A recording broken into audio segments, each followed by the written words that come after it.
પોલીસે ટ્રાન્સપોર્ટના પાર્સલોની આડમાં ચાલી રહેલી દારૂ હેરાફેરીનો પર્દાફાશ કર્યો છે।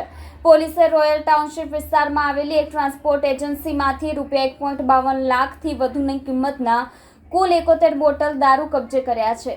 સુરતની પૂણા પોલીસે ટ્રાન્સપોર્ટના પાર્સલોની આડમાં ચાલી રહેલ દારૂ હેરાફેરીનો પર્દાફાશ કર્યો છે। સુરત શહેરના પૂણા વિસ્તારમાં દારૂની હેરાફેરીનો પર્દાફાશ કર્યો છે। ટ્રાન્સપોર્ટના પાર્સલોની આડમાં વિદેશી દારૂની હેરાફેરી કરવામાં આવી રહી હતી। પૂણા પોલીસે સઘન તપાસ બાદ દારૂનો જથ્થો કબજે કર્યો છે। પોલીસે રોયલ ટાઉનશીપ વિસ્તારમાં આવેલી એક ટ્રાન્સપોર્ટ એજન્સીમાંથી 1.52 લાખ રૂપિયાથી વધુ કિંમતના કુલ 71 બોટલ દારૂ કબજે કર્યા છે। દારૂનું પેકિંગ એરિઝોના હેન્ડ ફ્રેબ નામની કંપનીના નામે થયેલું હતું, જેથી શંકા ન જાગે અને દારૂ ઝેરોક્સ બોક્સ તરીકે પાર્સલમાં પહોંચાડવામાં આવે। પૂણા પોલીસે મળેલી ગુપ્ત માહિતીના આધારે ટ્રાન્સપોર્ટ ખાતામાં દરોડો પાડ્યો હતો। પોલીસે હાલ આરોપીની ઓળખ માટે તપાસ શરૂ કરી છે અને આરોપીને ઝડપી પાડવા માટે ચક્રો ગતિમાન કરી કાર્યવાહી હાથ ધરવામાં આવી છે।